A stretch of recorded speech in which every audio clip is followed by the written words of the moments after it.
We are training for the South Thailand Motocross Championship, and today we're going to be talking about 4 different levels of which you can understand the attack position or the standing body position, also the sitting position actually. And there is a lot of logic behind splitting this understanding into 4 different levels.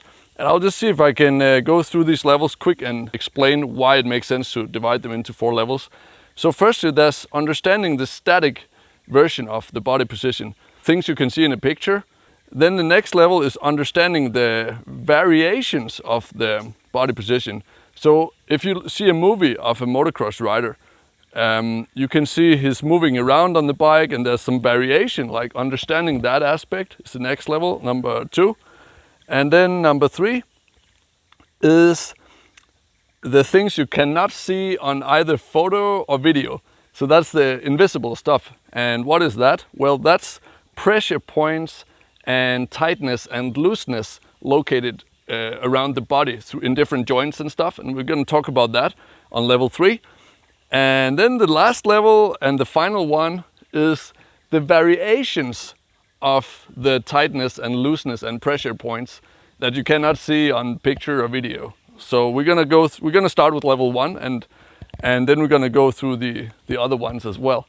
And when you understand this, it's possible to understand, I think, it all, but to actually execute it, holy cow, that takes a lot of practice. And that's why we have also made a warm-up routine where you actually split it into sections or drills where you start with the footwork, then you go up to the knees, and then you move up into the upper body, and we'll make a separate video on that. Now we're going to start with the so-called attack position and the static version. So the first level of understanding the attack position is the static version. So the generally correct way of standing on a motocross bike. We're also going to go through sitting, how you're supposed to sit on it. But just in the simplest form, the generally correct way, without any variations, okay? We always go through from the bottom and up, starting with the feet, foot position and knees. So basically legs first, then there's the hip and the back. So next joint, basically, first you have the feet, then the knees, then the hip, right? So we're going through the joints from the bottom and up. Next one is like hip and the back, and also the chest. And then we're moving outwards. So that's going to be elbows and hands, and also even the fingers. So let's start talking about that. I'm going to see if I can get on the bike without tipping over or crashing. It could be a good fail video. Like, can you imagine? Like the instructor getting on the bike and then, yeah, that would be good. We're going to start from the bottom and up, like on the whiteboard. Okay, so the generally correct foot position, as you probably have heard of, is standing on the ball of the foot on the foot pegs, okay? But let's add a little bit more detail. If you want to have a strong connection to the bike, which you should have, when you put your feet on the foot pegs, see if you can point the toes inwards, like that. Same thing on both sides. And then try to squeeze the toes a little bit outwards. So that way your feet are parallel, but they actually create a nice squeeze on the inside of the leg, so you can feel the frame of the bike, okay? So that was a nice little detail. And then there's also variations of this foot position, which we'll talk about in another video, okay? But this is a generally correct way you stand on the bike. And then you got your knees. You want to be gripping the bike normally with just medium tight legs, okay? Not like insanely super tight, so you wear yourself out. And then you want to be gripping somewhere around the airbox area, here, and not at the gas tank. If you want to see what the usually incorrect beginner way of standing on the bike is you are gripping too far forward, you have the elbows down, and then you're too upright, okay? So like something like this, okay? And the correct way, further back with your gripping point, have a 45-degree angle on the back and elbows out like this. So you're gripping here. Then let's move up to the hips. You want to have the hips rolled back a bit, so you have a very straight back, and then 45-degree angle on the back. So not vertical back, okay? 45 degrees, and then straight back like this. And then further up here, we have the chest, and you want to have the chest like pointing forward, like chest up. It helps unlocking the shoulder joint, so that when your front wheel goes over a lot of bumps and stuff, then the elbows are like, and the shoulders are unlocked. It really helps.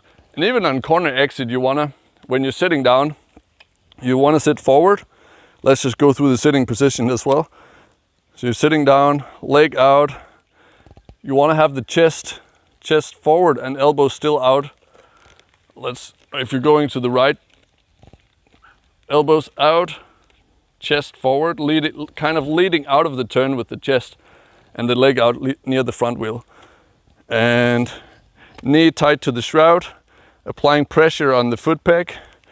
And also over here, knee tight to the shroud, creates a good feeling of connection with the bike.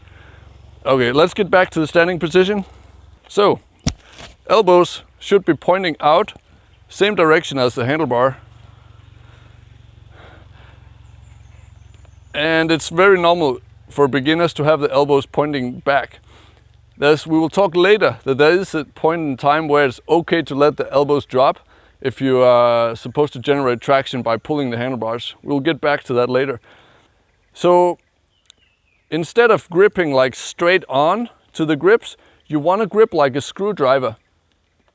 Because if you think about it like mechanically, like biomechanically, if I tell you to put your elbows out, just stand up and put your elbows out like a pro, then and then put your index finger out and look at where your index fingers are pointing.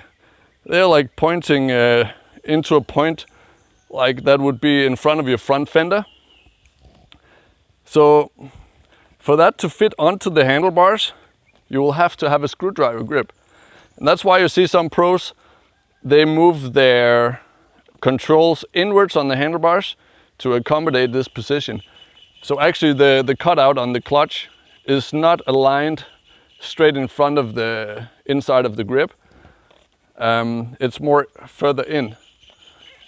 And some pros, they do this more than others. So screwdriver grip, and generally just one finger, index fingers on the levers 80% of the time. And then one of the things you cannot see, but I'm gonna give it to you anyway, even though it's level 3, is actually having a gentle pressure down on the grips when you're standing. And that pressure should be more on the outside of your hand, like out here, than in here. If you develop a habit of having the pressure in here, you're gonna get the type of injury called skier's thumb. What the skiers they get if they crash on skis with the sticks in their hand, then they get like punched this ligament apart, and that's not good for you. So slight pressure, and you don't want to have any more pressure than just the weight of your arm. So you don't want to have any of your body weight into the handlebars. So it's very little. I see some people overdoing it when I say it, but it's just like letting the hands or the arms rest into the grips. The reason why that is a super important thing to learn, to gently push down, is there's a huge difference in the fatigue you develop from having a habit of always pulling a little bit, because then you're spending energy from your grip strength. And then the opposite would be to most of the time push down on the handlebars. That way you wouldn't have to grip tight all the time. So that was, as usually, a too long explanation. But on this channel, I think we prefer to have a little bit too many details and a little bit too few. Because that's what we like. Then we get better.